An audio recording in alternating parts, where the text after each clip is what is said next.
Joining us right now on the phone is the man who exposed the Bigfoot hoax, Steve Kulls, private investigator and executive director of Squatchdetective.com. The numbers of sightings, even if you take 99% of them and put them in the trash can, you turn around, you still have that 1% that can't be explained.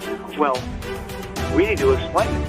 And then this thing walks across the road, makes a turn towards us.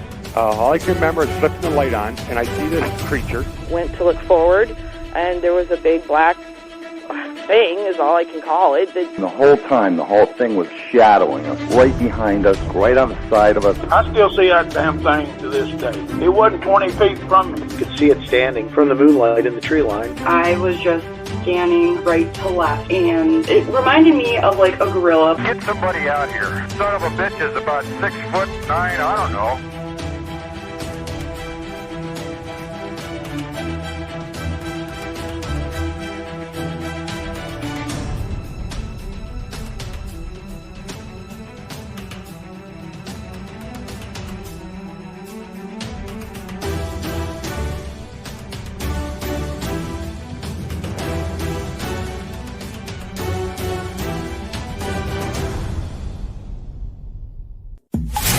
Welcome to Squatch-D TV, exploring the Bigfoot mystery each week with your hosts, veteran researcher, author, and TV personality, the Squatch Detective, Steve Kulls, and from the Bigfoot Research Project of Kentucky, Chris Bennett. Sit back and buckle up as we bring you guests from around North America discussing the Bigfoot phenomena, but not without a few laughs, too.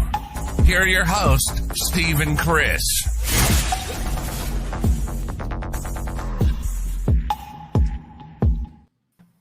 And good evening, cyberspace. I don't know what happened to our graphic. There it is. Welcome to Squatch-D TV for today's date, January 22nd, 2023. I don't know why that's doing that.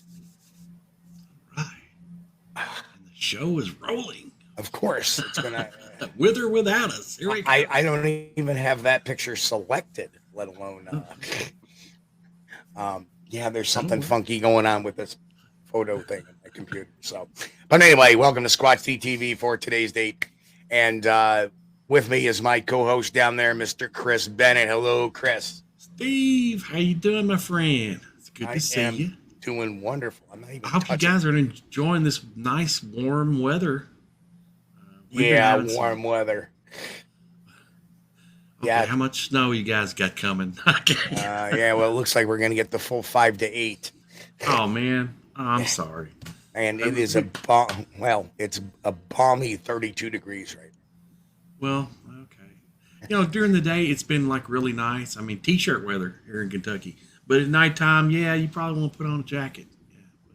Can you all take some fans, some box fans, and just aim them to the north a little bit? That would be good. Yeah. And that way it'll just push it up our way, because I definitely could use it. Yeah, I'd send you some warm weather if I could. So with us tonight, we have Ron and Joe. Hello, guys. How are you? From hey, how you guys doing? Weird and wild and weird West Virginia. I do that to Nikki all the time with her show, Hairy Man, Hoodwinks, and Hoaxes. Sometimes I'll call it Hairy Man, Hoaxes, and Hoodwinks. So I apologize if I screw that up. It literally happens every time we go somewhere. Anytime we talk to anybody, it always gets kind of jumbled up. Wild comes before weird. That way I'll remember. Wild and weird. Wild and weird West Virginia. Really. Yeah. Let's pop that graphic up there too, and that graphic is not there. So I set this up, and it decides to have a mind of its own, and oh dear, now it's not coming up at all. Well, of course, it's always got to start acting up when the show starts. That's of course the best there, time. There we go. So, yeah. There. So you guys do. Well, let's get to our roll call first, and then we'll get into it. The chat of course, is hopping over here as usual. So I'm gonna scroll all the way up. Okay, here we are. Okay, first in tonight was Am and Chris. Hello, Am and Chris. B. Lynn. Hello, B. Good to see you. Chris. Hi, B. Lance Windsor. The tall ones. Brent. Hello, sir. Brent, Mark, let's see. good day to you Mark. as well, sir. Welcome, Western New York Bigfoot Investigation Group. Joe, welcome. Gary Johnson, hello. Eyes Gary? in the Woods. Angel Nolan. Angel. Now we got to scroll a little bit to find the next one. Diane Trick in with the yo. Diane.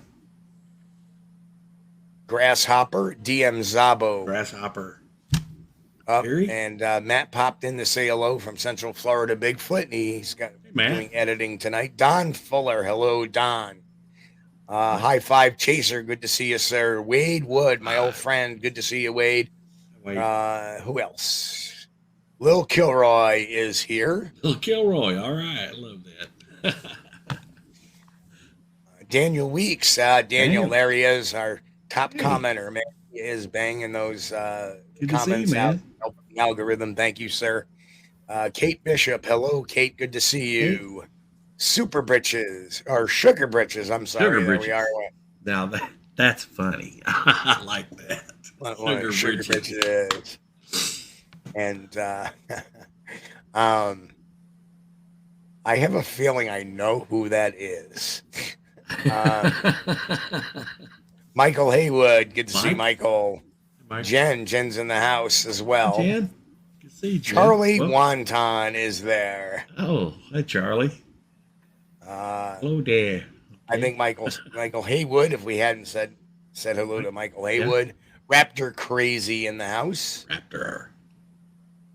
Steve Curious Cryptid also in the house. Hey, Brian Steve. McMahon, You, man. the Bat Mom. Brian.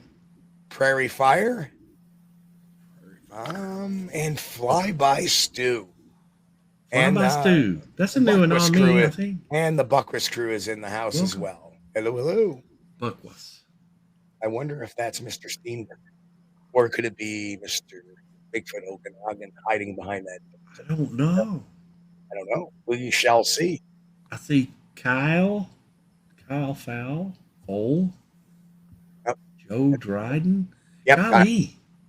Kyle Fowl, good to see you. Okay, so let's get the show. Thank you. I mean, you guys are making the chat room hop already. Sure Thank you. It's good to see you. So we got quite an interesting thermal video, I believe. I saw it many months ago, and I was like, wow. And it was actually alerted to me by Eric Altman. And, I'm letting these guys do it, let the things settle down a little bit. And now we get them on and get their story of what happened and stuff. So I don't know who wants to start, but I'm going to give you guys the floor because that's the way we like to do things. And we may interdict some questions here and there. But I don't know if Ron or Joe wants to speak first and just tell us a little bit about yourselves. And, we'll start with that. Go ahead, Joe. All right. Well, we are Wild and Weird West Virginia. That's our business name. And then our research team is the West Virginia High Strangeness Collective. We have been interested in all this different phenomena for many, many moons. Mine started shortly after I had a Bigfoot sighting back in 2001, and then Ron's been in it for 35 years. We host annual events as well as workshops, and the thermal imaging that we're going to talk about tonight happened during one of the workshops. Excellent. Ron, your turn. Yeah, pretty much what he said. I've been in this thing longer than I even care to admit at this point. It started with me back with UFOs and paranormal phenomena. I had a ghost hunting group for a while, and then we decided to go out on the road. We were actually doing reptiles at the time, and we decided to start taking some of our art out there, which was a little cryptid related and so forth. And people started loving it, but they came to the tables and they started telling us these stories in their accounts, and before long, here we are. I mean, that's literally how it happened. We went back onto the road and just use it as a public outreach to try to help these people kind of, deal with some of the strange things that most people laugh at them for. Sure. And so let's, Joe, you had a Bigfoot sighting in 2001. You want to talk about that real quick?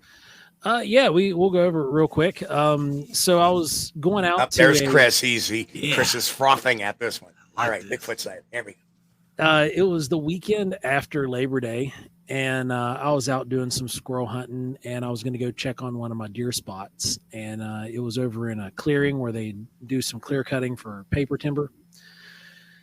And just kind of bear with me. My brain's moving real slow. I got a migraine right now, so I'm lucky to coherently string a sentence together. Joe, don't worry, man. I'm already in love. Real men eat squirrels. Hey, man, squirrel gravy's where it's at, baby. So anyway, I'm out there at the spot, and I rode my 4-wheeler up about 3/4 of the mountain and then walked back down the other side. I didn't want to make too much noise going down into the area that I like to go to, because it's a big natural hunting blind that was made out of mountain laurels or rhododendron, whatever you want to call them. And it looked into that clear cut area. So when I got down into the spot, I thought I was seeing a black bear. I was getting excited. I was going to see black bear, going to watch him for a little bit, but it turned out not being a black bear. And what I was observing were 3 creatures. One of them was really small, behaving much like a young child. The others were up closer to the tree line, and they were foraging. And it was a brief sighting. It felt like it lasted forever. But when the wind shifted, they caught wind of me, and one signaled the other 2. I'm assuming it was like some kind of inaudible sound that I wasn't able to hear. And they marched off into the forest. Wow. So you got a few. Nice. Chris, go ahead. You always have the questions. Well, it seemed like a family group. Was there any way, could you tell if either one of them was female or if either one of them was male? I couldn't tell anything was female. There was one larger one that was between, probably about 6'9" to 7 foot, based off of I went back a year later. I couldn't get my medal to go back for a little while, but there was a stump that was cut, and it came up to a little bit above my knee. And when this thing walked by the stump, it was well below its knee. Yeah. So I'm 6'3", so I'm assuming it was in the 6'9" to 7 foot range. Then the other one was about 6.5 foot, and the other guy was real little. You grow them tall there in West Virginia, don't you? 6'3". Wow. I guess we'd call it tall. I mean, it's I'm not one of the guys that really buy a whole lot of the big, massive reports. Yeah. Because a lot of people just don't know what they're looking at. They don't know how to scale things at distance. Yeah. And so I try to be as conservative as I can when I'm making the size estimation on what I saw. And then when you get to a certain size, the perspective changes a bit. So something that's 8 foot tall could look 9, 10 to you. Yep, well, absolutely. I've always said that, we always think is like, as a little kid, our grandparents or our parents are so tall and big, and and then next thing you know, I'm looking up to my kid going, what the hell happened? Where did you get that height from? Oh man, I think that's a smart thing too, to remember to make a mental take a mental picture and a mental note. If you have a sighting and the creature standing next to something, a landmark area, you can pick that out. You can always come back later and get exact measurements. I did it one better than just making a mental note. Back then I was always journaling things, so I actually wrote down the entire sighting. Yeah. Excellent. Now, I got to ask you this: how did it make you feel? Did you feel scared, apprehensive, nervous, creeped out? The feeling was surreal. The only thing that I was actually afraid about was if it came at me, but it was more of a sense of awe than anything. Excellent.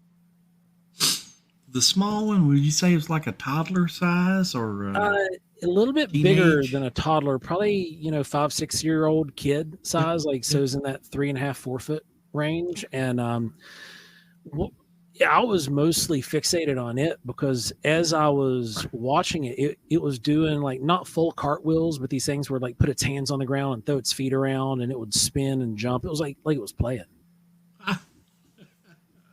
Very common. Very common. Okay. So let's fast forward a little bit. Ron, how about you? Any experiences over the years for you aside from the one we're going to talk about? Yeah. Okay, let's hear it. I was never really much into the whole Bigfoot thing, to be honest with you. I got pulled into it by Joe. We would always do these. We would go on these road trips where we had to go out, with the whole reptile thing. And these are long road trips, so we would be listening to all these different podcasts, and so I got kind of injected into it at that point. Now I didn't. I was never a unbeliever or one of those who'd be like, this isn't real. I mean, of course I believed it. I just never seen anything. And that changed in 2020 when we were out on the farm. Actually, me and Joe were there with our wives, and we were just relaxing. And we had a strange encounter that evening. Sounds down from the valley below us, on 3 sides of us. There was weird chattering sounds. There was mouth clicks. And then it culminated in the end with an actual sighting of something. We went around the back of the building after a motion light kept coming on and going off to check that out. And making a light sweep, just kind of checking the area out. And as the beam comes over, there's this massive shoulders and a very small head that just ducks as the beam comes over. And I grabbed the light, of course, and tried to reproduce this. There's no way I saw that. That was just a light and shadow. And couldn't reproduce it. We went back inside. It got very strange at that point. Joe felt some weird stuff and said, we got to go. And at that point, I'm with him. I'm like, yeah, let's go. So we just backed away. When he says like we felt weird stuff, the actual sensation that I felt was that I had like peed in my pants. Yeah. But I didn't, thank God. But it felt like I had, and it was bizarre. But whatever you got the full brunt of it. Yeah. I didn't really feel that. And as we were going inside, I did hear what sounded like, as I describe it, a bunch of hornets in the distance run through a heavy reverb unit. That's kind of what it sounded like. And we went inside. And did you feel like you had like a in your ear? Like I absolutely heard. It honestly just sounded like this strange, distant buzzing sound is what it sounded like to me. Like it was very different, and it was kind of faded, But as we went inside, there were other strange things that happened in there. There was an incident where our wives and Joe kept hearing what sounded like his kid crying in the next room. Now, I never heard that. They all heard it. And Joe even went to check it out multiple times. But the next morning, we decided to go out and check the field. And I'm seeing, where this thing went down. It's short. There's no way anything went down in that field. I'm like, that was a little trick of light and shadow. This wasn't real. And Joe's out there and he's trying to kind of recreate this. And so I'm standing there where I was that night, and we're looking with the phone, and he's like, all right, start recording. I'm like, all right. So start recording. And he's like, here, did it do this? And he just kind of disappears. And I'm like, how are you doing that? And apparently there was a pathway behind there. It was a hill. So all he had to do really was just step backwards, and it looked exactly like he was squatting down. Did you catch any eye shine at all, or did it not? Maybe didn't look at you. Or... Solid dark. This thing was solid dark, and it was so fast. It was. He may have caught the business end of it. You never know, possible, man. Yeah. This thing was fast. Question from Mike from Tactical Bigfoot Research. Do you think they were looking for reptiles and or amphibians to eat? In that area, it's possible because there was a mountain stream, and then you also had some deadfall from left behind timber. We do have some reports that indicate that is the behavior that is being exhibited in certain areas. I mean, it's quick and easy protein and fat, so it's definitely on the agenda. Nice. Well, I tell you what, reptiles and amphibians would be low on the menu for me, but if I was hungry, I guess I could. Well, you got to think the egg masses. You find the egg masses out in these water sources. They're not trying to run from you, but it's a simple, easy source of protein and fat. That's right. Caviar. And you just gulp them down like an oyster. Yeah. It's coming, Pat. It's coming. Hey, Pat. Hello, Pat. Good to see you. It's coming. We can't, we got to keep people on the hook for a little while.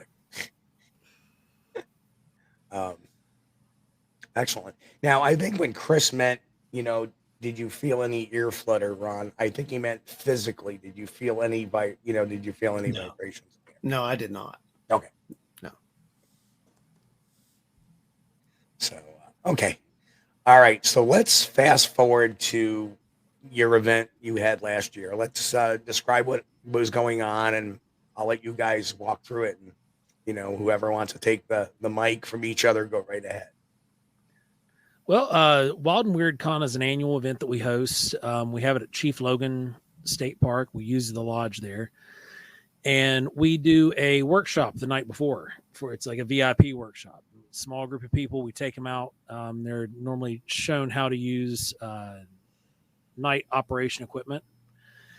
And then I cook dinner for them. So I missed the big show, but Ron was all there. Yeah, we after about I'd say 40 minutes of this basic training, which we were there with Hellbent Holler. They were out. They had set up these stations along the trail of this old road, probably about a quarter mile from the lodge or so, something like that. And at each one of these stations, everyone would go to and get to participate in learning how something worked. There would be like an infrared station. There was a audio station, and of course there was a thermal station. And it was basically just to give them a feel of what it's like. There was never any indication that they were actually in an area or anyone was going to catch anything. This was just a pure demonstration, nothing more. This was not an investigation. Let's make that perfectly clear. So we go out there on the trail. Everyone's, learning their stuff. Everybody's playing with the cameras and whatnot. And we get to the audio station. There's a parabolic dish set up, and I'm out there filming because I'm going to use this footage for some of our promotional stuff. It's media. It's good media. So I start filming some stuff, and this guy starts saying, "Hey, there's some sound coming from down in the valley." He's listening through the parabolic, and they're like, "Yeah, what is it?" It's like a popping sound. I'm like, okay. So I'm like, all right, let's try this thing out. Got to thermal, turned on our thermal, had it on tether so everyone around could see it, and pointed it down in the valley, thinking I'm going to get like a deer or a bear or something really cool. Maybe even, who knows, maybe a small animal, whatever. But it would be cool just to catch. So yeah, I point it down in there, and we see what we see. And at first, honestly, I'm looking at this thinking, someone's down there. And there, we start going over that. And, Jesse's there. I'm like, hey, Jess, come over here and look at this. I need a second opinion. She looks at it and she's like, something's down there. I'm like, is that someone? No, it can't be anyone. They've been down in the valley during the day. She's like, no one's getting down there. Now, I didn't know what that meant at all because this is the first time I've been in that area. And as we keep watching this thing, it takes a step. And when it takes a step, it's like, it looks a lot bigger than what it originally looked like in my mind. I'm watching it on this small it's a phone, just tethering it to a phone. Yeah. And then we're like, whoa, okay. So they're like, well, let's get up to the thermal station because it's up about 300 yards or so up around the bend, looks down in that valley. And I'm kind of want to stay there just to try to see if this thing moves again, but everybody's moving. And I'm like, I'm not staying here by myself. That's not going to happen. So I know enough about Bigfoot to know you don't do that. So, so we all go up around the valley and start looking down in with the other thermal units, and there's nothing there. There's nothing there in that valley at all at this point. So I don't know, guys. I have no idea what that was. All I know is after that, we went back and we back to the lodge. And one of the weird things was when we went out there, the power did go out, by the way. And as we were going back to the lodge, it came back on, which was, some people think that's odd. I'm just like, who knows? But we go back and I show it to everybody that's pretty much there at this point. And they're like, you got something. You think? I mean, it looks like something. It looks like somebody walking down there. I give you that, but I don't know what that is. So we just kept showing it to multiple people. Eric got to see it. Dave Spinks got to see it. Martin Groves got to see it. Everybody pretty much came back to us and said, that's something significant you got there. I'm like, okay. That's like, all right, that's a lottery thing. I'm good. I don't know what to do with this. So after that, we just kind of showed it to a lot of our peers and they all agreed. And so that's it. We got to release it pretty fast because we don't release a lot of our evidence, our videos, anything, unless we have it peer reviewed. So. And, obviously, did you have it peer reviewed or? Oh yeah. Yep. So what, I know, I don't know if I was one of those people. You may have got to see it inadvertently. Yeah. Like I know Eric was showing it out to people. Dave was showing it out to people. So yeah. Because Eric was getting his pipe. And I'm like, well, as I always say, a thermal isn't going to prove a Sasquatch necessarily. No, it's a good tool but you definitely see something bipedal down. Well, what's really interesting, the next day, during the day, we have the event, obviously, because that was the pre-event. So the next day is actually Wild and Weird Con, where all the vendors are set up and whatnot. And we are just dying to go up there, and look at this area, but we can't. We have to stay with our vendors and whatnot. Well, let me address this. Yeah.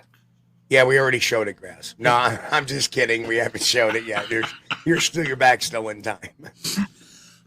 So Eric and Tom Miuk went up on that trail during the day, and they came back and they gave us a great report. And his exact words were, "Dude, no one's going down in there." Yeah. I'm like, really? And it's like, yeah. He's like, there's just no way. And we did go up there and confirm. It was it's quite a trek down in there. We made it there eventually, but it took some doing.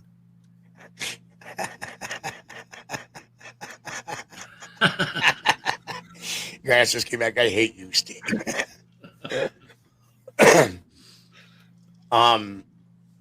In talking with Eric, he was like, there ain't no way anybody's getting down there. I remember his comment to me about that. It's like, yeah. I don't know. Now, is that area prone to Bigfoot sightings? Yeah, there's a history of Bigfoot sightings in that area. In what county again? I'm sorry. It's in Logan, West Virginia. Russ Jones has spent hundreds of hours down there researching that area. We've been down there a good bit, and it is solid people you're talking about. Very, very, very just rugged forest.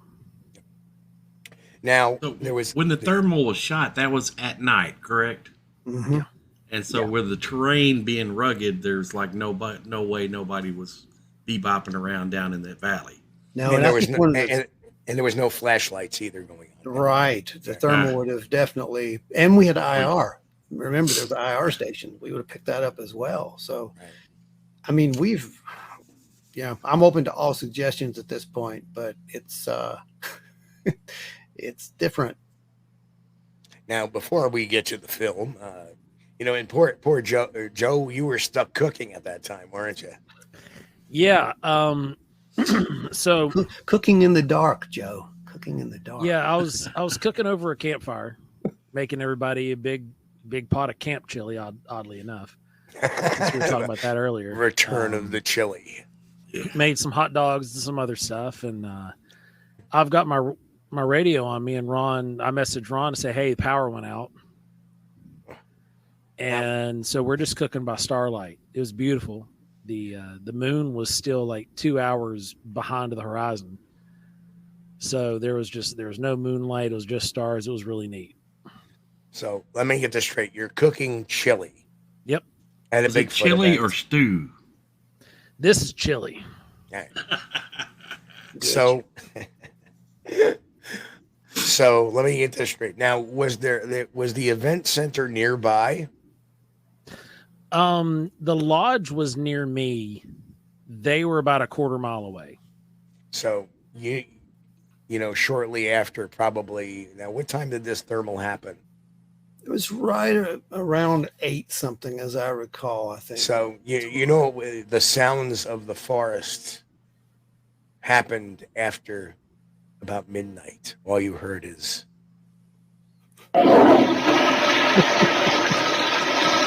Very possible. What? You know why? And it's so funny because chili is not really an eco-friendly food. And it seems to me that every event I've gone to, we did something up at the Vermont Trail Cam area, and Frank's wife made a big vat of chili. And, you know, I go out in the Desert Expeditions, they've always made chili. Like, oh, next morning, bad. Just got to remember to take a bottle of antacids with you. Good. Yeah, it just depends on how you make it and what you use. Depends is probably the right word there. Yeah. That was good. That was brilliant, Steve. Thank you. And we found out you don't put too many of those red peppers in there because, ooh. Yeah. That's not a Sasquatch. That's the chili. Anyway, I'm sure it was delicious, but all right. So let's first, before we get to the video, I know everybody's like, one of your if this comes up, there we go. One of your participants wrote this comment saying, you know, as soon as the group entered it, I heard a distinct signal, wood knock coming from behind the pavilion area and answered by another from the lodge next to where we dined. The lights went out immediately to the lodge. I walked behind the lodge and observed a very large shape of an upright bipedal animal in the wooded area. From where the second knock came from, it disappeared into the deeper woodline. It is my belief there were 3 of them. So, very interesting. So he had this kind of sighting as well. Yeah. Yeah, he had some auditory activity going on. None of us were present for that. Now, a gentleman. Yep, I'm sorry, not to interrupt, but this comment just came by, and we got to play it. See, Mike and I have been on many a mission together, both in the Sasquatch field and the paranormal field. And of course, what does he write? Nothing beats Chuck's chili, and ghosts hate you when you eat chili. They sure do. Thank you, Mike. It's about time you get a little payback on me. Chuck was great. I'm sorry, not to interrupt. No, you're good.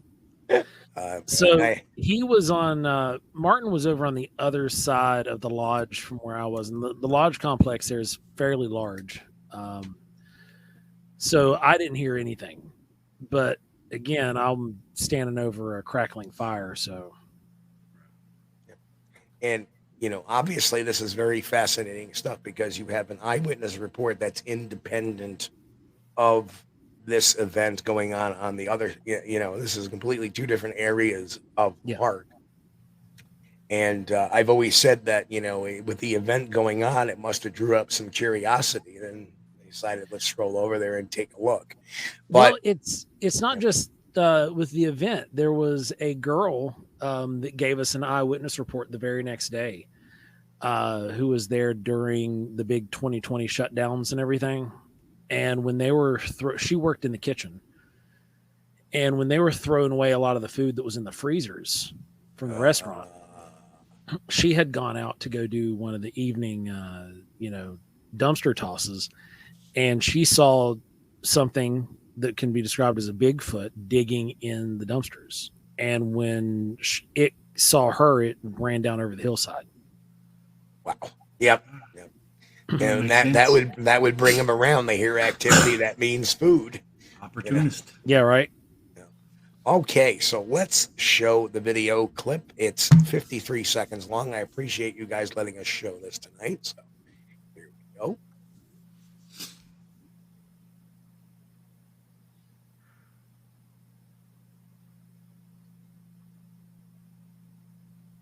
And if you guys like to narrate, you can go right ahead.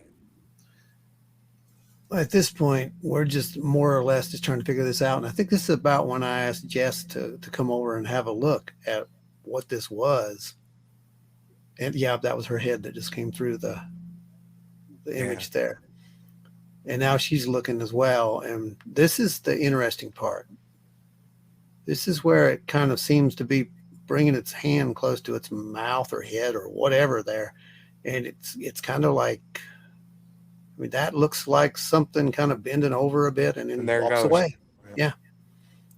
Yeah. And there it went.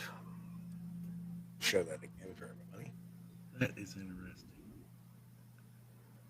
It seems like it's very aware of having vegetation between itself and the people. That's what you get, right? I mean, if you want to speculate, then yeah, it's in the exact right place to not be seen.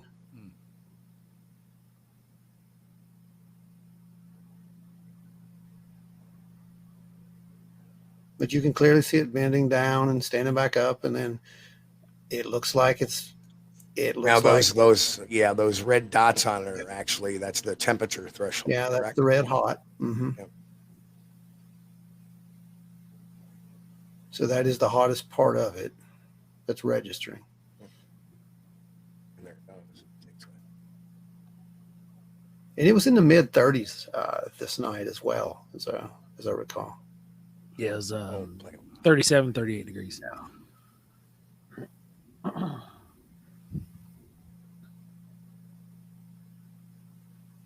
That to me is really, really eerie, considering what I've heard about the terrain, and it's just hunkering down there, and it's just you guys started to move, I guess, or somebody probably started to move, and it decided I find it very curious that there's movement from right to left, and it decides to from left to right, and it decides to go right to left, almost away from you guys.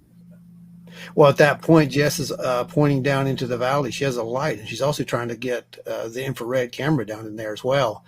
And she's not picking anything up on the infrared. Well, that's definitely bipedal movement right Yeah, there. yeah, whatever it was definitely moving on 2 feet. I wish we have to yell at you. You should have kept on filming. Well, I did keep on filming, but there's nothing there. There's literally nothing there. And you can see the extended version of that over on our site. It's all there. And we could have sit there. This thing was either gone or it was waiting us out on the other side. And our thought was, if we could get up around that corner and look down in the valley with those other thermal units, and there was some very good ones there, we could get a better view on this thing. But you can tell Mick has been a follower of the show for many years, if he remembers that particular incident. Okay, so we do have some questions, and Steve Curious Cryptid got to it before I could. What type of FLIR was it? Oh geez, what is that, Joe? We're using the AGM Taipan. Ooh, nice unit. It is it's a pretty good unit. We were able to send out signal to cell phones or computers, and they can view it remotely from the device. which was great to get other people's opinion as this was happening in real time, So we, as you've seen this creature, it just seems to disappear, right? Yep. Like when you're watching the thermal, it seems to just fade off. When we finally got a chance to get down there into the valley, to do a proper recreation, we found out exactly what caused that phenomena. There is about a 6-foot drop off. Gotcha. In that creek bed. And I had to use a sapling. I had to grab a hold of a sapling and use it so I didn't break my ankles. And then this thing didn't have to do that. When you see it just step down like that, it's real nice and clean. And mine, you watch me trying to do it, and I look like some kind of rickety old man trying to make my way down a hallway. Now, were any of the pictures that you have on the website, was that the post investigation? Or is that just I believe those were all post investigation, yeah. Mm-hmm. There is some posts on there, yeah. And that website is Wild and Weird WV, right? Mm-hmm. We were able to when we went back out, we went out the next day right after the event was over, shortly after Eric and Tim had been out there and done their thing.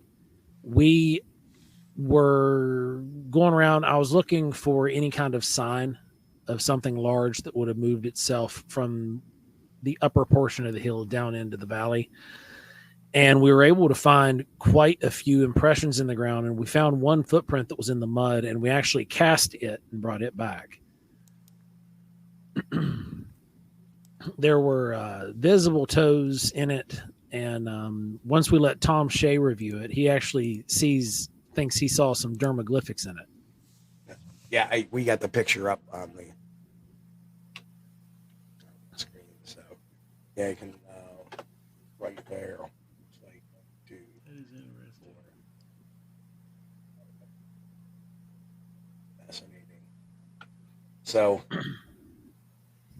it's always great when you have the people there that actually shot. This is the shot I want to put up here. It shows more.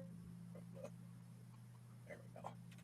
So that was down the hill there to our left, correct, in this picture? Yeah, if you go to the left, probably about from there where I'm standing, about 10 feet in front of me, it's just a drop off.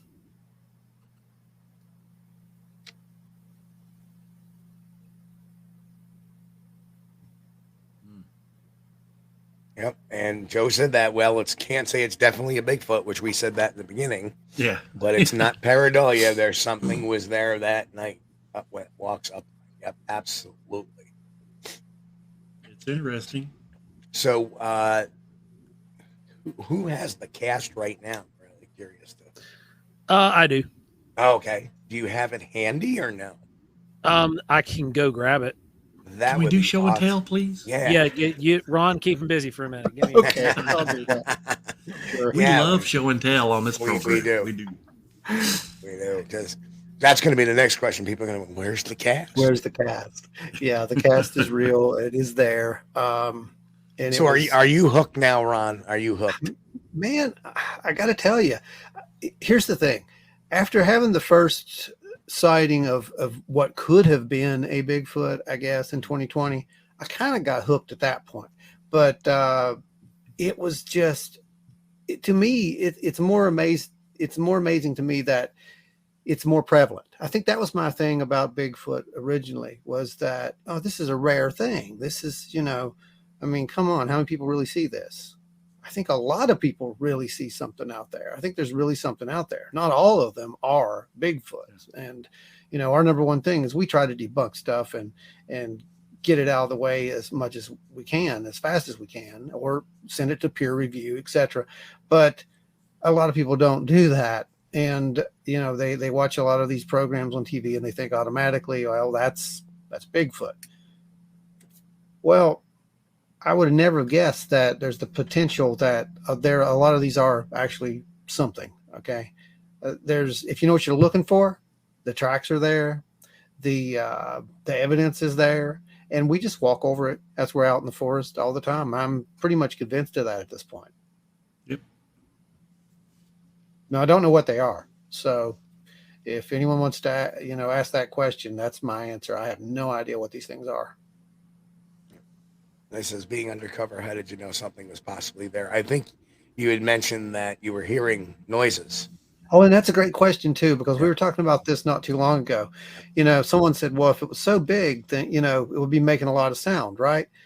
And we do see that it does appear to be big, but honestly, if they wouldn't have had that at least 12-inch parabolic dish there, no one would have heard that thing down in that valley.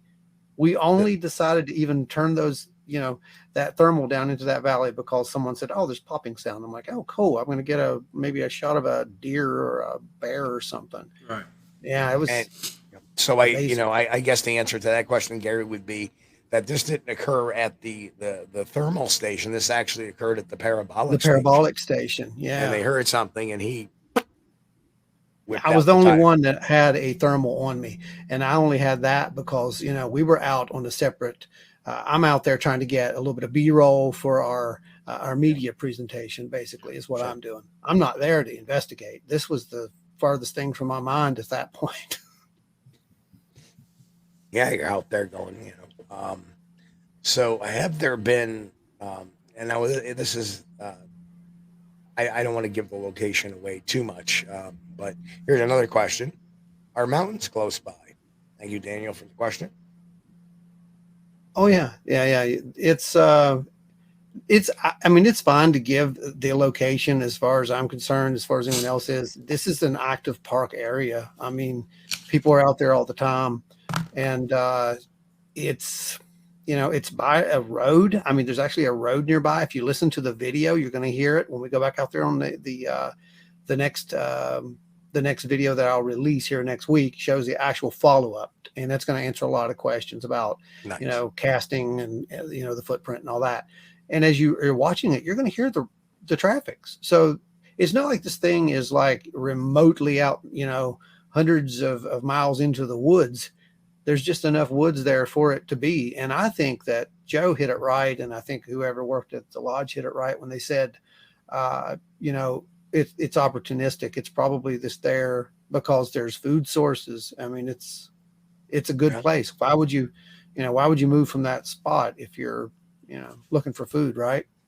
Yep. And obviously moving to a low-lying area, there's very, very common. Very common. Yeah, and there's water there. I mean, that was the other thing that he was talking about as it walks over down there. When he got down in that valley, there's actually a waterway down there. So, you've got food, you got water. And this is the state park outside of Logan, I assume. Yes. Somebody asked. Yeah, but to be fair, it is West Virginia. I mean, you can't throw a rock without hitting the mountain somewhere. That's absolutely true. Next question is, how many tracks did you guys find? One. Oh God. There's one that we cast, but there was castable, depressions. and there was more than a dozen others that were like they were combinations of like step slides where the hill was so steep. Yeah. And there was one that was really good. I wish I could have cast it, but there was just no physical way to do it. And I think that's really had great stepped to point out. on a root or a rock or something, or the hillside, and the foot had just flexed around it and had this nice arch shape in it. We had some decent photos of it though. Yeah, even if you get a line of tracks, a trackway that looks really great, then once you start looking at each individual print, you're going to find out. Get ready for this. Okay, so we're going to put you in the solo layout here. There you go. So we're looking right here lower, is where the hill would be. I'm going to flip it over so that way there you go. My hands won't get any of it. And so right here would be where the toes are. Here's a toe. You have another toe that's visible right here. And then you've got the heel back here. And when you look at it this way, you can see where the ridge of the foot, this portion of the foot right here, slid into the bank a little bit under the mud. And when we view it from this angle, you can see where the mid portion of the foot had flexed some in here. Yeah, you can. I was going to say that bulge in the top looks like the mid-tarsal flexion. Yep. That's interesting. Yeah, that ground was pretty and mushy, it's 14 and a half inches from heel to toe. Yeah, very, very typical. That's about the size we get here in New York sometimes. Is anywhere from 13 and a half to like 15. I think bigger. Love looking at that stuff. Yeah. Thank you, Joe. Appreciate it. Hey, no problem. Another quick question is there any audio of the reactions on the site at the time of filming? Yeah, if you go to our YouTube, you can find the video. Part 1 has been released, which is the actual filming of it. And you can catch all the reactions of everybody who's standing around because it's all like on audio. It was recorded on multiple cameras. Very nice. Yeah, I What's actually the synced it up in YouTube channel? one. Yeah. Mm-hmm. The YouTube channel name? Oh, it's Wild and Weird WV. So just like the website. Cool. Yeah, we're trying to make it easy. Easy to remember, yeah. wildandweirdwv.com and then Wild and Weird WV on YouTube. That's right. And yeah, there is I cut it to where on one side you can actually see a little bit of the camera where Jesse's looking down in the wood line, and the audio is synced up perfectly with the timestamp that the thermal was taken as well. Very cool. I see Mike Ann asked a question about it. Mike cast been scanned and has the cast been have we scanned? printed it? We do have 3D printers, but none of our print beds are big enough to do this thing. So, or any of the casts that we have for that matter. So we do it the old-fashioned way. From where we make collectibles and things of that nature, we generally always have silicone on hand, and we will make silicon molds and then make copies off of that. We haven't had a chance to make copies of this one yet, but it's coming soon. As soon as we get some time to make that, then we'll get some copies of that made and out and about. We had a lot of people take a look at it at CryptidCon. Cliff Barrettman took a look at it. We're really good friends with him. Then Tom Shea, he took a look at it, and we're going to get a copy sent to Cliff and Jeff, and Tom was wanting a copy of it too. Now, just to reiterate some folks, because it has kind of a weird shape to it. If you look, you got to understand that's a very muddy area. Some mud may have flowed into the print. Pretty mushy. Yeah. It's well, yeah, pretty you mushy. get a lot of suction in tracks like that too. So when something that's barefoot steps into a big muddy section like this, whether it's a bear or Bigfoot, possible Bigfoot person, as long as it's not wearing a shoe, you get a lot of distortion because of the organic nature of the movement of the foot. And it just depends on how much pressure is put on where that suction is going to be. And when the foot steps up out, it'll actually pull mud vertically back up. So you won't have that nice, pretty depression like what you see in the Hereford cast and some of the other Gray Harbors cast. You don't get that nice, clean appearance. It pulls up some of those details, and the suction will mess with it. But we find that it's extremely valuable. We'll cast everything that we possibly can. And a lot of the nastier, uglier tracks tend to be some of the better ones that we find. Yeah, even with this one, Joe, it looks like he's got some mud squished up between his toes there. There was between the first and second toe. There is. You can, and that shows in the cast as well. You see that separation of the toe. And you would not think anybody would be walking barefoot down there, especially in the dark. Oh, in that temperature. Yeah. You know, we're in the upper 30s. Cool. Yeah. So it was just above, like, at night freezing. Well, you know, I don't walk barefoot outside the house. I'm tenderfooted, I guess. Agree. Raptor Crazy made a comment in the chat, said that he went to the state park in Logan, West Virginia. And Logan, West Virginia, we went to the state park. There was backpackers and everything around that area. Hard telling what they got on camera. It's really thick. So really, that particular area where we were in, we specifically chose it because there's no trails. Like, it's not the actual. Yeah, it's not the park. I think that's the distinction needs to be made too. Yeah. Yeah, we weren't in the actual park where the hiking trails and all that are. Gotcha. We were out of it was actually a service road. Okay, gotcha. Near the actual lodge. Okay. I think this is so phenomenal, though. I keep hitting the wrong thing here. It makes it, the bigger the foot, the more powerful the suction. Knows from personal experience. Yeah. I can relate. Yeah, that is. Now, is that the general vicinity where you got the prints? I take it. Direct, like, you could draw a direct line from where that creature was to where this footprint was found. And it was right where it looked like a path going down had been formed. Now, has anybody done any enhancements on this video yet? We've tried, but due to the nature of the fact it being thermal, there's It's pretty not a pixelated. whole lot you can do because it's not traditional video.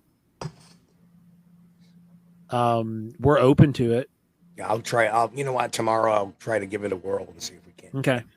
I've sharpened it. I've done a couple of things with that, but it's still, I can't really bring out any more definition of what you see. But yeah, feel free. Yeah, I'll play with it. Wow. Chris, any more?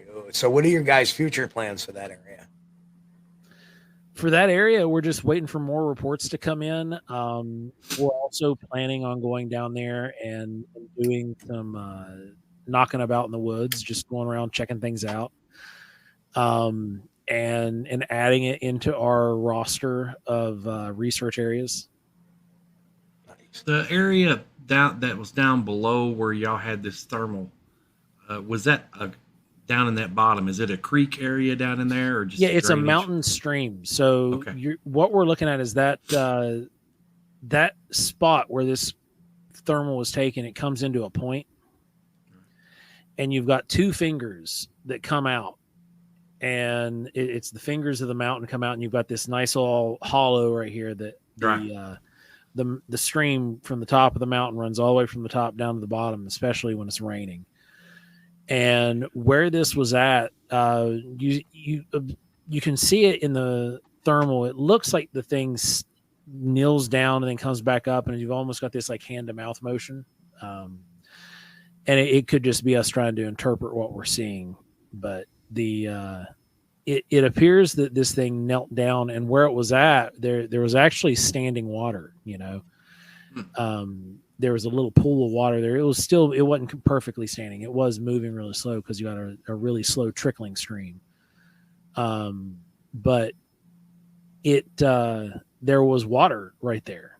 So it could have been drinking. There was also some snapped off nettle, and it could have been eating the nettle. Nettle's high in fiber and vitamin C. Well, if there was pooled water there, you think the motion would have been hand to mouth, like it was drinking like that? That's kind of what we were thinking too. And but overall, the creek bed down through there was, the rest of the way down, it was fairly narrow, but the creek bed was dry. The little stream was running through maybe a few inches wide. So somebody asked really quick if we could stabilize the video. And right now we're stabilizing. So maybe you'll be able to see something tonight. It just take a few seconds because my computer's running all kinds of resources tonight. And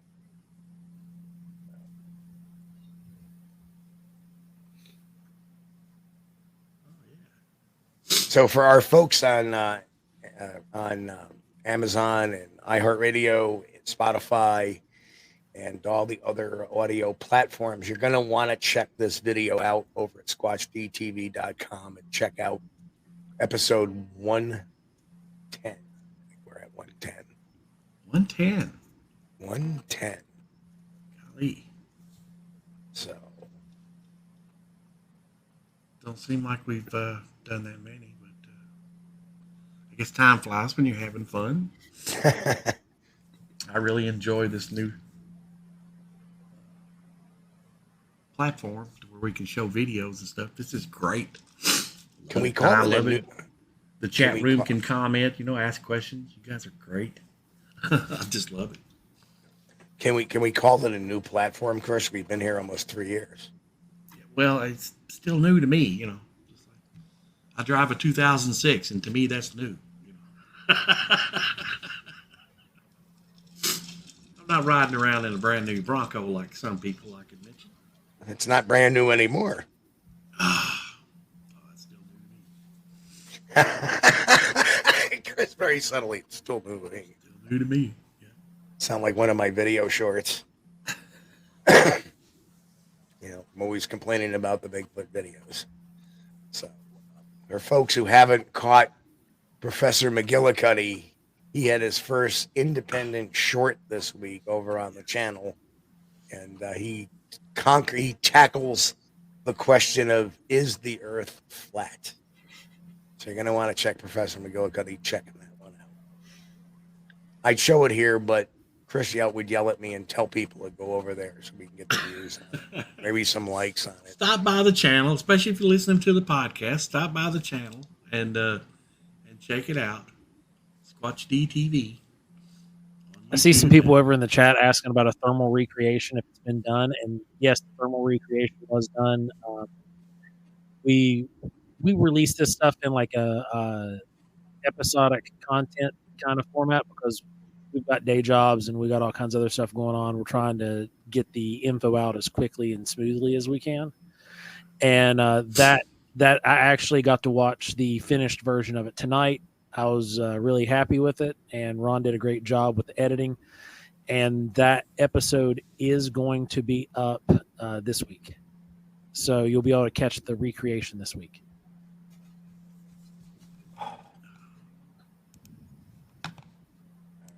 Now I got to find you guys' YouTube channel up so I can subscribe here.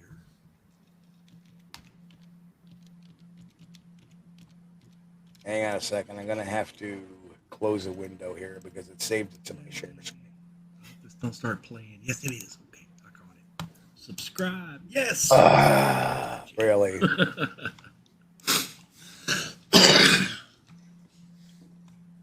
Oh, yes. And if any of the podcast listeners go to the Squatch-D TV on YouTube, on the channel, make sure you subscribe if you haven't. Leave us a thumbs up on something. Watch something. Watch Professor McGillicuddy. We need to help out that search algorithm all we can. Well, folks, I got to do it again because I've lost the video. Oh, man. It's somewhere on my computer. I just don't know where it's supposed to say. Well, you're asking a lot for it to do it live on the air, too, Steve. The computer's already pulling the screen out. Yeah, that is a high order. No, what the issue is that for some reason, since the last update on this computer, it's not playing nice with my files, and I'll save it to the desktop and it doesn't show up. So, I think it's about time I get me a new one built. I've had this is like a 4th generation Intel. This is like ancient dinosaur. Probably older than a dinosaur now. But I'm not about throwing nothing out just because it's got a little wear on it. See, I'm looking at my desktop. Did Ron or Joe try to create a 3D image from the photos of the foot. I think now they don't have the. I wish we printer had big that enough. kind of technology. I mean, to be able to scan, you got to have like 20 grand. Well, to do it accurately, we could do it with HD, with LiDAR and then create it, of course. But there's, honestly, I don't think that that particular footprint that we can get the resolution that you want to see. Yeah. If you watch the video, you'll see what I mean. Like they actually have to take a magnifying glass and look and see those little dermal ridges. And in fact, we took that down to Tom. Tom zeroed right in on it, but we had looked at that thing over and over and thinking, well, is this anything? And Tom's like, well, yeah, right here. And once, of course, he shows you, you're like, well, there it is. How did you miss that? But I don't think the resolution would be there to create an actual 3D model of it, is what I'm trying to get at. Yeah, because you would lose some in the rendering and printing process. And not everybody, has that thousands and thousands, tens of $1,000s worth of equipment. I mean, not trying to, go too big, but we did win Bigfoot Research Team of the Year from the Bigfoot Forums website. Yeah. And, it did have a little prize pot that came with it, but it wasn't quite, that, Joe. 3D scanning prize pot. Yeah. But we do intend to go out. Yeah, yes, that's right. Your $5 Starbucks gift card is in the mail. Yes, absolutely. It would be nice if everybody had their own personal DNA lab and stuff, so they could bring a sample in there. Yes. Okay, now it's stabilized. It's stabilized. All right. And I'll send that to you guys. Big bucks.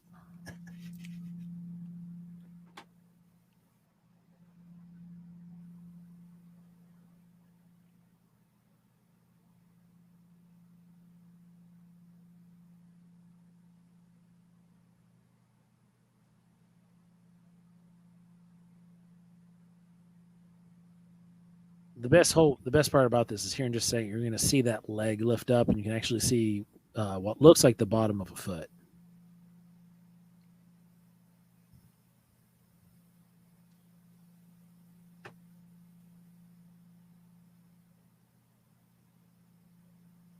It looks like it's the bottom of that right foot that you can just barely see a part of.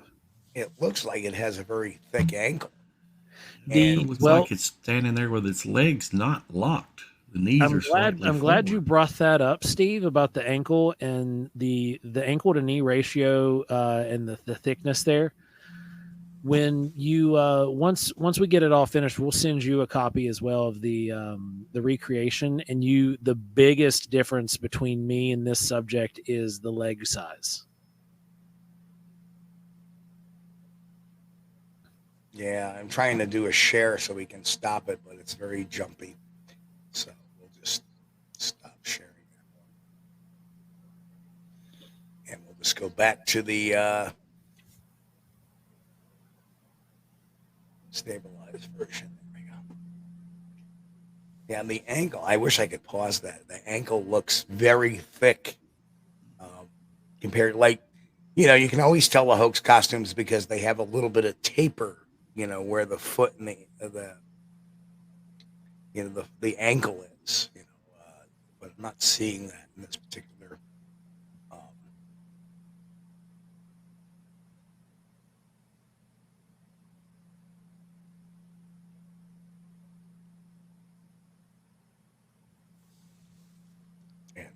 Just that whole. So Bigfoot NY Todd, we were recording from an elevated position.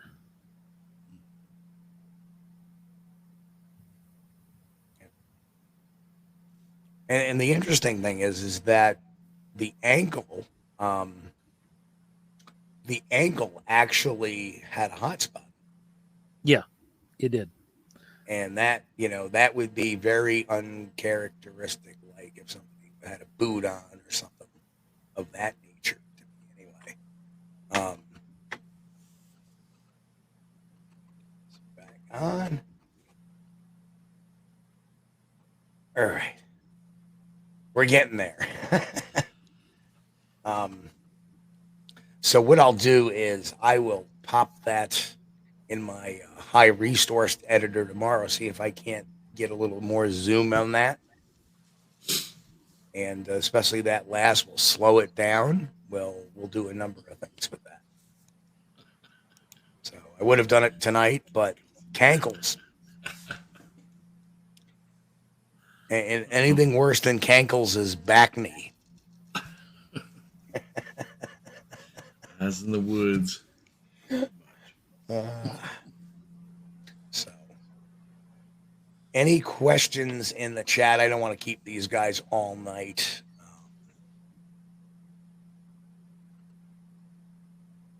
I do see another question.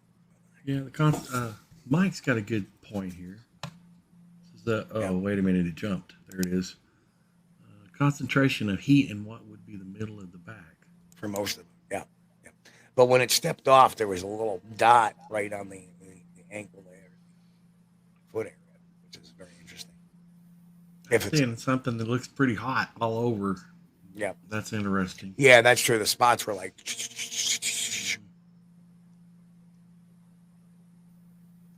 Now, when you go back and you watch the recreation video too, there's two parts of Ron having me on thermal. I wish that he got what was in the middle of part A and part B, because it was me falling and sliding 60 feet down the mountain. Oh, jeez. And I missed that. Totally in part one, I'm white, like more white than, my sickly gaunt look right now. But it is obvious that I'm not emitting a whole lot of heat going down that little spot there.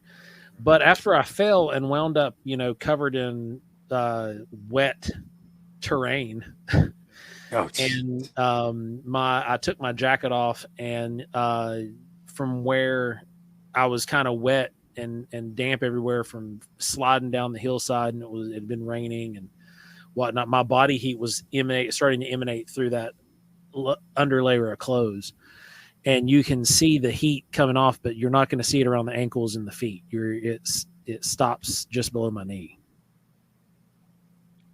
Daniel Weeks has a question. Any recent fires to the area you're at? It is curious that you bring that up. Not in that research area, but we have had a recent-ish fire after collecting some data in another research area of ours. That's interesting. What's the deer population there as well? That's the second question he asked. It's like 4 times the human population. Yeah. And West Virginia is not a highly populated state either. Right. A lot of deer. Why deer? Deer are the number one cause of death in West Virginia, actually. That's interesting. If it's around here, Ron, at night you drive slow at night because there's going to be a deer run out in front of you. It's not if, it's just a matter of when. Absolutely. Just fixed $1,600 worth of bumper on my wife's vehicle not too long ago. Yeah, unfortunately, I love deer. But Joe, I gotta say, you're a camper, man. You took one for the team by going down that hill. Man, It wasn't pleasant at all. I'm a certified master naturalist, so I'm used to like hiking into spots way off trail, getting into hard to reach areas because we'd be doing surveys on different species or looking for evidence of some of the more hard to find species in these areas, or doing like amphibian reptile surveys or different fauna surveys. But taking it on the chin whenever I went and fell, that was not pleasant. I mean, I laughed the whole way down because I couldn't believe it was happening. That's hilarious. It was hilarious. But yeah, it was. I felt it the next day, man. Well, fastest way down the hill is on your backside. Yeah, right. Not the most comfortable way, but Exactly. the roots. I felt the roots. I felt the rocks, and definitely felt my back the next day. Now, Raptor says, who knows? A lot of people go hunting in these mountains, hunting for bear, deer, everything else. Well, while they're hunting ginseng and everything else, might have been a person who knows, and that is true.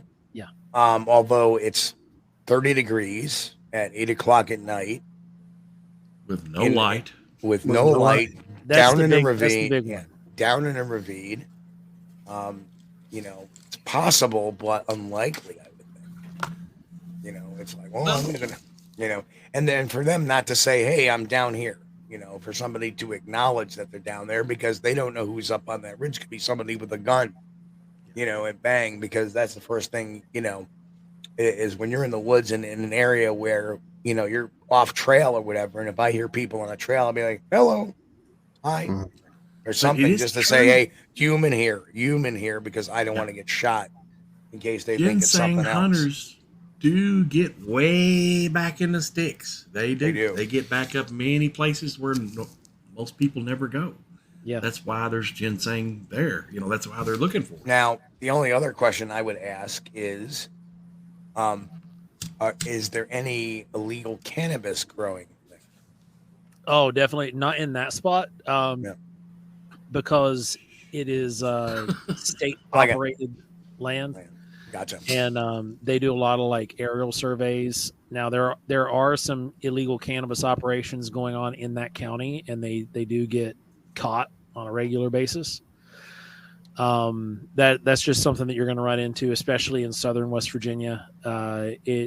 It grows pot real well. That's actually how we got our farm, is because it was they hadn't paid the taxes on it, and they got caught having, I think, like 8 or 10 acres of marijuana growing. Okay. And I Thank asked God, that. Ron. I thought you were going to say we had a good crop one year. That's how we got our farm. Once don't tell that, brother. If we can get a permit, that'd be great. We'll all retire. We'll be able to buy that scanning system at that point. So if you start see us going around like scanning and like printing out 3D footprints, you know what we did.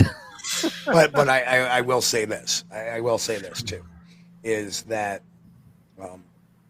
I've driven past. There's a cannabis farm in Washington County, and I live in Washington County, New York, because cannabis is legalized in New York now. Yeah. Yes.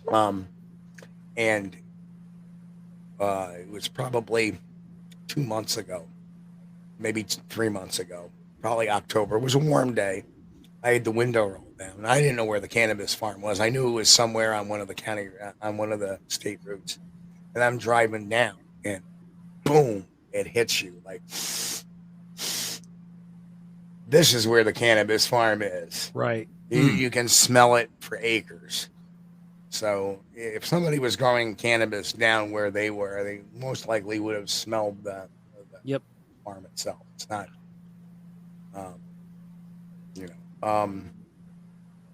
just where it said Steve, the NG fly choppers, all of them. It's curious. That's a good question too, because the animals, the chimpanzees, were attracted to the rotting fruit for the fermentation. You would wonder if these Bigfoot, Sasquatch creatures could be attracted to naturally occurring weeds that they have some sort of good feeling when they eat, or medicinal purposes. There's plenty of naturally occurring fruits in those areas too. Like when I say plenty, I mean for Appalachia, for West Virginia. We got pawpaws there. You got berries during berry season, but there's also the fruiting bits that come off of some of these different plants that if left be, there's enough sugar in them that they can ferment. Gotcha. Well, I have been out in the woods over West Virginia, and y'all seem to have pretty much about the same thing we have in Kentucky. You've got hickory trees which produce hickory nuts. You got walnut trees. You got beech trees. What else? The nutting trees and the fruit trees. It's lots of oaks. This particular area that we were in was full of white and red oaks, and there were some. my migraine's starting to go away. If you notice, I've like changed shirts because like I'm probably the first guest you've had that had to run off camera, go throw up, and then come back. Oh, geez. And so I'm starting to get everything. My brain's starting to work again. Well, you'll get the prize if you spill ramen soup in your lap. There you go. So there was a shagbark. Love you, Henry, wherever you are. Love you, Henry. It was shagbark hickory was what was there, and then there was also some hazelnut right in that area as well. So you got the hazel shrubs, and you've got all those other nut trees right there in that immediate area, and black walnut. Were there any? I know we don't have very many pine trees here, but we do have. They're in sparse locations. Like there'll be a lot of pine trees here that nothing for miles. Were there any pine trees in that area that you've noticed? Not in that immediate area. There's a couple random cedars you'll see pop up here and there, and maybe a handful here and there of like a fir, but there's not big like conifer groves. Right. Yeah. There's one patch that's out that way, but it's over on the other side of a wildlife management area, and there's a couple acres of evergreens and mixed conifers that do grow over in that spot. But that's really one of the only places there, and that's because it was old mine land that was repossessed and taken over, and they just they planted what they could that would grow real fast to stop erosion. Now, I had a question and I lost it. Dang it. Sometimes when I get a lot of things going on, I have a question and, the brain doesn't work. Daniel is asking the unknowable. How many Bigfoot in West Virginia? Come on, take a guess. I'm going 2,000. I don't know, Daniel. Now, here's the question. I do have the question. I remembered it. So, not being familiar with the weather patterns in West Virginia, what particular time do the trees there drop their leaves? They generally drop leaves. We were actually there during peak week, which is peak collar. So about 2 weeks after that, everything's naked. Okay.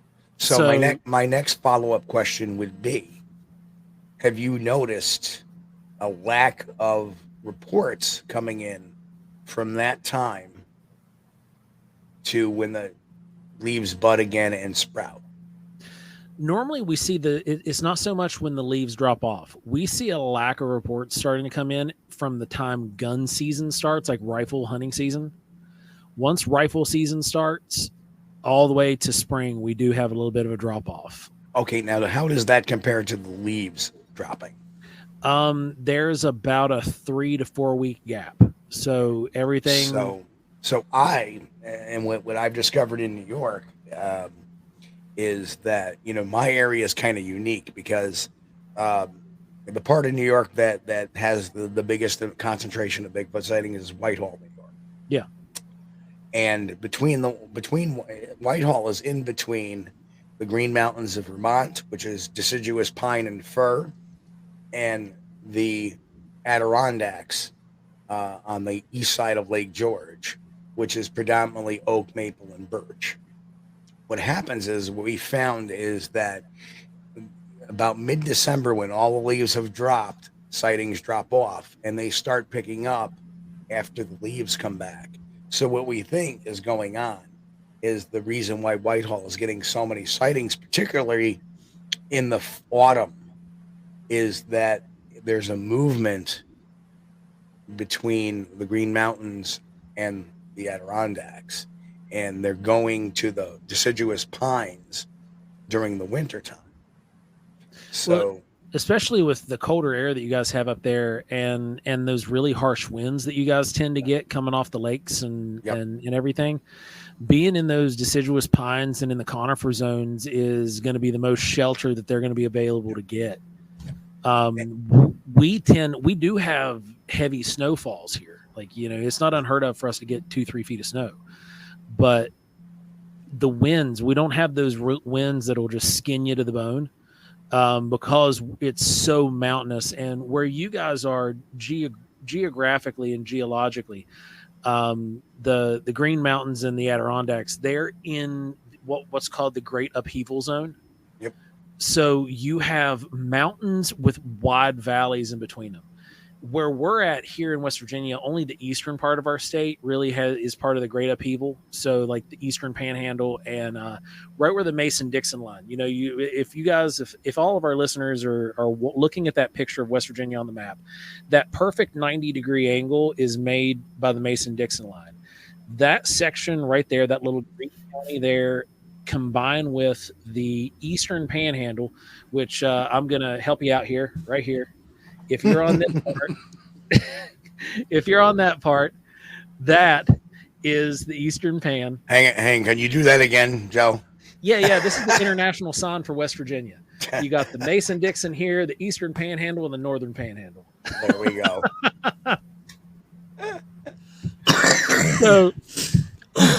So right there, with what How'd you're that looking happen? at.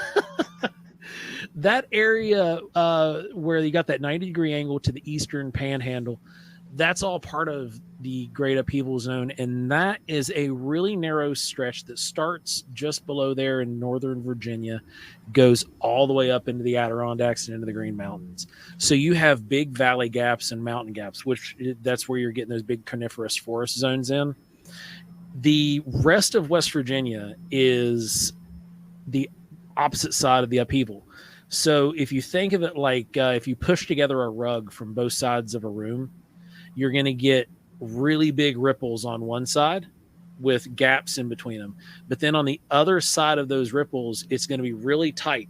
Everything is going to be crumpled up real tight together. That's where we're located, and that's where the southern part of the state and eastern Kentucky kind of looks like. It's those really tight mountains because you got that great impact of the continents happening and pushing up the Appalachian Mountains. And then the ripple effect going behind that towards the interior of the continent. And because of that, we wind up with these really tight mountain zones, similar to what Chris has there in Kentucky. And you've got the big gaps. We don't have as much carnivorous zones or alpine zones, except for in the Eastern Panhandle, like similar to what you have. And there's even some terrain that's similar to like central and northern Canada because the altitude is so high there. Yeah. But we're more in like a hilly, ripply mountain zone where literally one hill, they come together like this. You know, you might have feet between each of your mountains, and then the other one starts going back up. Yep. It creates a really rugged terrain to navigate, and it also, by proxy, makes great, fantastic habitat because it blocks a lot of those horrible weather patterns. Yeah, you get heavy, dense snows, but we very seldom have very strong, powerful winds that come through this area just because the mountains being so tight and clustered cut it up. Whereas when you have those big gaps made in the upheaval zone, that wind can rest in those channels and just skin you alive when it's cold. Yep, especially if you're on the peaks. It's amazing the amount of wind that comes out, especially like, and I'm so used to the eastern side of the Adirondacks, the eastern portion on the other side of Lake George, where that wind just comes whipping up that mountainside, that comes up the valley and over, and it doesn't always make for great recording because all you're hearing is all the time, and it gets quite chilly all of a sudden. But if it's calm and beautiful, you can hear a pin drop, and that's the beauty of that area. But I gotta say, your map of West Virginia that you were showing us, well, us Yankees call that the Bronx Cheer. So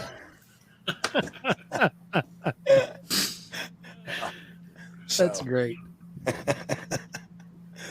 Oh man, it's been it's going on 10:30 now. I think we'll start wrapping up our conversation now. So folks, if you got any other questions you want to throw it out now. I think now's the time. You guys are doing a freaking phenomenal job out there. And, thank you. And getting to talk to you guys tonight, it's been a lot of fun, and God, you guys know your stuff, and I love it. So we try our best, man. And with the research we do, it might seem sometimes because there's a slow trickle feed out of information. But it's because we take our time and we do our due diligence to get peer review on everything. We send it to other people who have been doing this and who are well recognized and well respected, who have either formal education or just School of Hard Knocks education, and they learned it by doing it. And we get their opinion. And the other thing we do is we don't tell anybody like we caught a Bigfoot on thermal. It very well could be some weird naked hillbilly out there. The one thing we can't attest to is like it wasn't somebody wearing clothes, because when you look at the thermal hit of me in my clothes versus me when I fell and you got my body heat radiating out, there's totally different appearance. So whatever this thing was either just make fur covered question coming in, or it wasn't. Obviously wasn't wearing clothes. That's what I'm getting at there. Here's the question from Mick. He always has that radioactive signs there just in case there's a meatloaf in the question. But the question is and how aggressive are West Virginia Sasquatch? Do you get a lot of aggressive encounter reports? We really don't. And I actually had this conversation with Russ not too long ago. We were just talking about how we really, in this area, we have a very low amount of aggressive reports. There are some, it's not saying it's zero, but the majority of our reports, if there is any aggression, it's more of a like, hey, this is my spot, get out, like a yell or a tree gets pushed over or gets broken and something thrown, but nothing thrown directly at you. It's like, it's not trying to tomahawk a branch at you and take you out. But that's about as far as I can get with it. We, based off reports, doesn't seem to be that aggressive. It seems like they want less to do with us than anything. So the least contact that they can have, the better. And if they do realize, just like with this subject in the thermal, if they realize that, oh crap, I've been spotted, or in my personal sighting, oh, okay, there's something here, they don't want to be seen. They want to get out of the way. The advantage of my sighting, I was in a laurel thicket, very, very dense laurel thicket that had an area that I had like kind of trained the plants to not grow. So that way I could get a decent shot. And, because I'd been going there for years, and they didn't see me come in. But as soon as they realized that I was there, they went. And with this capture on the thermal, it was like almost the same way. As soon as it realized that we were there making noise and everybody was like, oh crap, I'm out of here. I don't want them seeing me. Right. I'm fighting off a sneeze for the last several minutes. I can feel it fester every once in a while. Just let it fly, man. I had to hit mute and go puke earlier. It can't be worse than this.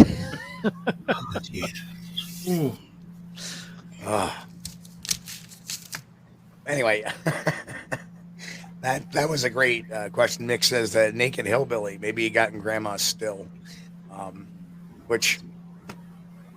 but it's just pretty amazing, that drop off, and that's where it disappeared to without making much of a noise. Now I got to ask this question too. It's just popping into my head. Was anybody listening to the parabolic after the sighting, or everybody was like, the heck with the parabolic? No, everybody headed. Yeah, they all headed for the thermal at that point. Yeah. Now, I believe Joe Doyle, he did, and he has a on the sightings report. There's actually a statement by him, and he said that he did hear something down near where that sighting was, because he headed back down that way after we went up to the thermal area, and he thought he heard something up on that hill, but he thought it was one of us. He's like, oh no, someone's gone up the hill, and there's going to be an incident, but it wasn't any of us. none. I didn't hear that though. I have no idea. You know, I got to say, it's a lot of fun when stuff happens. It was. It really is. I can't tell you how bummed I was. Oh yeah, I mean, Joe, I feel so bad for you. I was so bummed because like I'm sitting here and I hear a radio talk back. Like I think we got something, and I literally sat there waiting for them to come back for about an hour and a half after I think we got something. No radio response. Everything was dead quiet, and I'm just sitting here. I'm like, what did they get? What did they get? I'm sitting here cooking food. I'm making sure everybody's getting fed, and they're out there having the time of their life with our new toys, and I want to go play. And I was just I was bummed out. But then when we got to see it and actually got to see what was recorded, you know, it was one of those things where it was just really cool that these people all got to have this unexpected experience. Well, they got more than they paid for. And oh yeah, they got way more than they paid for. And it was one of these things where, you know, you can't plan these things to happen. And like I've seen a lot of things said with different individuals and whatnot, where they'll like guarantee you Bigfoot activity if you come out with them on one of their events and stuff. Like we absolutely never do that. The only thing we tell you is that you will learn something. I don't know what you're going to learn, but you're going to learn something. You're going to take something home for your toolbox. But we stress you most likely will just have a traditional Bigfoot experience where we are out there and we listen to night birds or frogs. You know what? Probably the biggest thing they learned that night was it's a good thing that they had the chili after the Bigfoot sighting, right? Not before the Bigfoot sighting. Exactly, because it would have been everywhere. They're you know, it's a bit of mix. Like some of them would have probably been voiding their bowels while the other ones were so clenched. Hand it to the crowd though. They were not unnerved. We didn't have anyone who started like yelling or, well, I'm going back. You know, there wasn't any of that. Everybody stayed together. They kept a level head and they all were just like, let's get to that thermal station. You know, they were a part of an investigation at that point. I think they got to really feel what it feels like. And it was completely unexpected. So because the reality of Bigfoot research is you're not going to have stuff happen, but maybe Hey, welcome, Stephen. Good to hear you. See you in the chat tonight. Good to see you.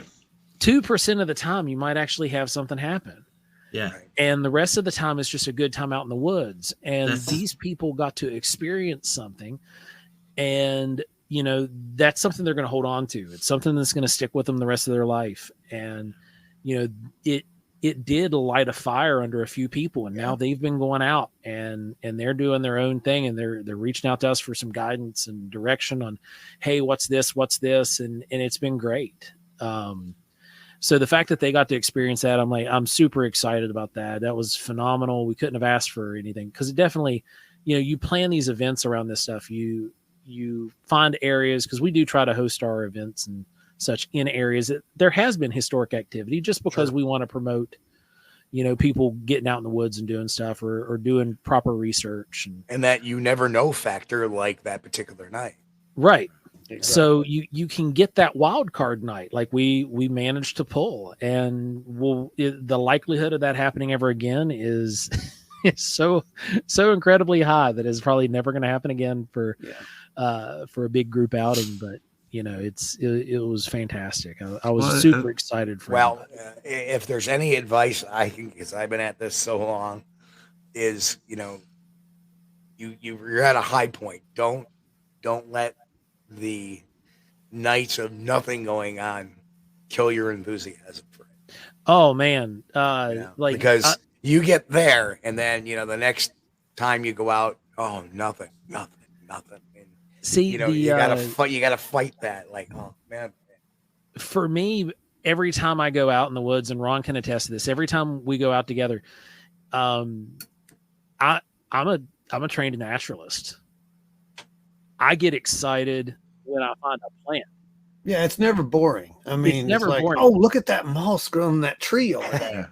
And I mean, you learn something when you go out with them. So see, I'm a wildlife guy, so if I get to, you know, like over the winter, and well, here's another shameless plug if anybody hasn't caught episode 1 of the Trail Cam project on the channel.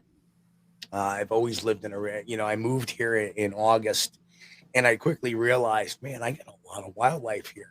I got, I see eagles flying around. I see falcons flying around. Oh yeah, I can't beat that, man. But one day I'm sitting there and, okay, there's a squirrel. Okay, and then one day I'm sitting there and there's a red, behind my house, I have this berm, which is kind of almost like a natural path. And one day sitting up on the berm was this fox just kind of sitting there. And what I ended up doing was putting a couple of trail cameras up there, and I finally got the fox. And last week, and Chris, you don't even know this because this all happened. Bobcat. Oh, Bobcat. Well, you don't know the story behind it. Okay. I'm sitting there. I'm trying to catch up a little sleep. I was up late. And all of a sudden I hear our German Shepherd barking away. Whoa, whoa, whoa, whoa, whoa. I'm like, and it woke me up because it's not her typical bark. Right. And I'm like, why is the dog bark? And I know the wife was stirring around. I'm like, what's going on out there? And she goes, come here, you need to look at this. Like I'm walking out. She goes, what is that up on the hill? Because it was sitting on the berm, but it had the tree line behind it. And now the trees aren't green. They're all that grayish color now because it's wintertime. And I'm like, what is that? I keep a pair of binoculars right at the back window. So I pull it up and I go in. And there he is just sitting there. Bobcat, just sitting there out in the open. So beneath the berm, there is a sheet of ice. Because we get water accumulation on the other side of the berm and it froze over. So the German Shepherd still got her heckles up and she's looking at the through the window. And the cat decides to go down the berm towards the yard, and she hears the shepherd and realizes she's on ice and back up the hill it goes. Like, okay, well, that was cool. I wonder if my trail cam's got it, and it did. So that's why you got to check out the Trail Cam project video. Yeah, I have to go check that out. That's awesome. But several minutes later, I all of a sudden, my wife, Sherry, she's going, Steve, is that it laying down in the neighbor's yard? And right next to us, we don't have fences either. It's all this way. And I look over in the neighbor between, like, literally 50 feet from the house, 65 feet from the house. There's the Bobcat laying down. Just hanging out, chilling. Perfectly at ease. Right? Which concerned me because you never know if rabies got to him. Like, why does this thing keep coming? So I said, you know what I'll do is I'll just go out in the back porch, try to get a better picture, try to get a look. And, if it comes towards me, I'll duck back in and I'll grab the shotgun and I'll take care of this rabid guy. I popped out there. I'm like, and it turned around and skedaddled back into the wood line. I go, oh, he or she ain't rabid. It looks like a she, but like the cat was probably a 35, 40 pound cat. It was a big, so it stood almost as big, almost as tall as the German Shepherd. That is awesome. Yeah, see, one of the things that we did, we built an audio array a while back. We were using 2 Zoom recorders, and it was 11 or 12 field microphones. And we had them numbered and all that stuff so we could tell what sounds were coming from what direction based off what channel it was coming in on. And we were actually, over the course of setting this thing up and running it once or twice, we were able to distinguish 5 separate whippoorwills. Oh, the whippoorwill. Chris knows my whippoorwill story. In West Virginia, they're critically endangered. Yeah.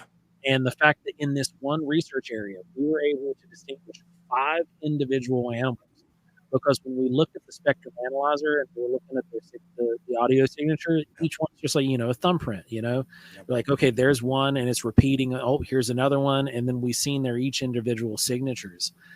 And it was really awesome. And, we were able to report that. I do some contract work with the DNR.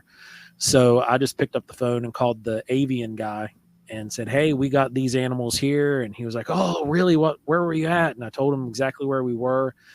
And he wound up going out there and he set up a field recorder, and he was actually able to capture the same ones.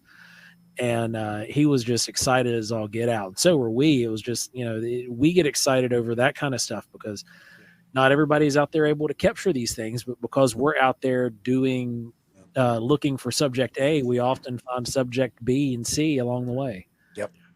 It's a lot of fun. Yeah, I have a very interesting story about a whippoorwill. You know how you can never get them to shut up once they start? Oh, yeah. Once they get going, they're on. So I wish Ron Bowles was here to hear this one because he was there. And somewhere I have a recording of this.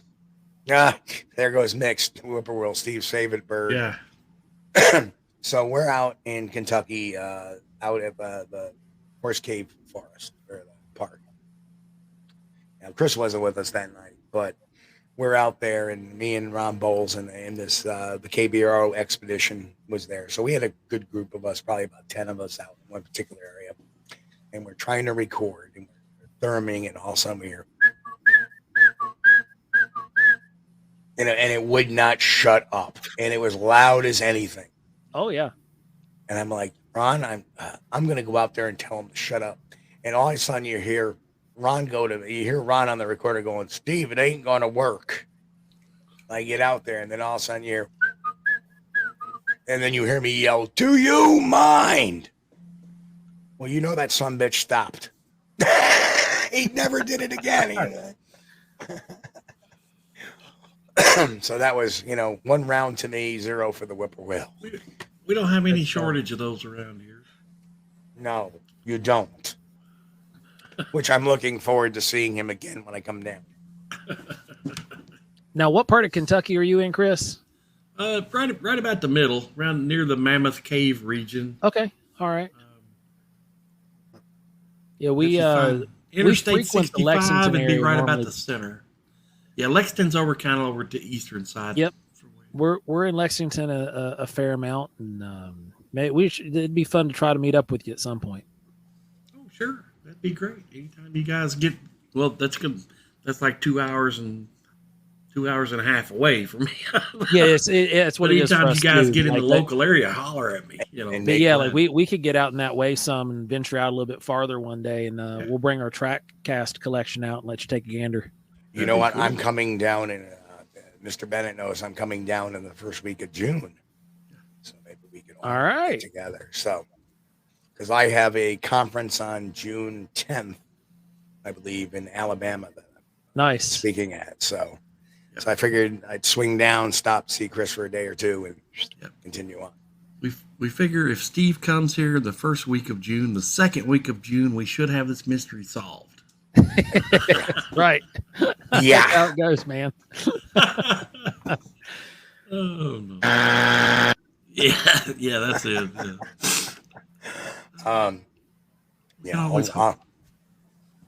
We live in hope. We live in hope. Well, anyway, folks, no sense in dragging on the show any longer. I gotta say, I want to thank you guys for coming on tonight. It was a great discussion tonight, and wow, you guys knocked it out of the park. I love it, guys. Before we go, I'll let you guys plug your stuff, and so I'll let you guys have the final word here on your stuff. Go right ahead. Where can we catch y'all? All right, you can catch us at Wild and Weird Radio for our podcast, and also any of our YouTube stuff, which Wild and Weird Radio is also now over on video format at Wild and Weird WV on YouTube. If you want to find our website and see a little bit of everything that we're doing, it's wildandweirdwv.com. You can also go and support us there. We don't do any kind of Patreons. We don't do any kind of GoFundMe stuff, anything like that, because you can directly GoFund us by buying merchandise that we produce and put it right back into what we're doing out in the field. And we make sure that it we use all of that generated revenue to keep Wild and Weird Radio completely free for listeners for eons and eons to come, as well as putting it towards field equipment to go out and keep doing the work and collecting all the data that we can to post out there, because when it boils down to it, the data does not care about your feelings. The data is what it is, and that is where it's at. So just reach out to us. If you've had a sighting and you're in our area, you can go over to wildandweirdwv.com, click the report a sighting tab. It's going to give you our standardized sighting report questionnaire. Just go ahead and fill that out, and it'll come to us immediately. One of us will contact you as soon as we get it. And if it's outside of our driving distance to reach you, then odds are we know somebody in your vicinity that we can get this report in the hands of, that will actually get boots on the ground and come out and do their due diligence to help you resolve whatever kind of sighting you had. Very cool. And Ron, your final words. Or was that enough? Well, that's pretty much it. I mean, that's kind of what we do. I always let Joe close our shows out like that too. Well, again, thank you guys for coming on. It's been a lot of fun. Great to make your acquaintance and friendship. And, absolutely. Like I said, I'll get that video over to you guys, and I'll do a little work tomorrow. I'll send them over to you guys. You guys can do whatever you want with them. I'll send you that graphic too. So sounds great, man. Much appreciated, man. It's been great being on. Thanks for having us. It's been a fun show. Interesting show. We always have fun. But yeah, it can't. If you ever want to do anything again, we'll have you guys over on Wild and Weird Radio with us. We can have a different conversation. Anytime. And you never know, I might talk UFOs or paranormal. Thanks, Joe. Like I said, I ran my own will talk. Yes. And again, God, thank you so much, guys. Thank you, guys. So, Chris, do your thing, brother. Again, I want to thank Joe and Ron for being on, and enjoyed the footage. Enjoyed talking to you guys. You're great guests. We really appreciate you, and honored to have you. Like what you do. Don't stop doing what you're doing. It's good. I think you've got a good area. Thank everybody in chat, all our listeners in chat. We really love you guys. You guys make the show. Love those questions. Love that critical thinking you got going on. Keep on doing it. Hey, folks, you've been watching Squatch-D. I guess we went off. No, we're still on. That was a whoops. Well, tonight. Anyway, yeah, if it's the first time watching us on YouTube, man, don't forget to hit that like button, subscribe, share, okay? What is going on? What is going on tonight? No, we're still on. It's lovely. Night of the glitches. We love it. We love it. The barfing guest, the sneezing host, the. All right, folks. Have a great week. Well, I want to wish everybody a happy, healthy, and safe week. On behalf of me, we love all you guys. And, we'll catch you all next Sunday night, 9 p.m. Eastern here on Squatch-D TV, SquatchDTV.com, SquatchDetective.tv to the phone-friendly website to get all our videos. And, hey, God bless and keep on squatching. We'll catch you all here next week. Hey, folks, you've been watching Squatch-D TV. Join us each week, Sunday night at 9 p.m. Eastern, for the latest on the Bigfoot mystery. As always, we thank you for being our loyal viewers and encourage all to subscribe to our YouTube page at youtube.com/Steve Kulls. As always, have a great week. Stay safe. God bless. And keep on squatching.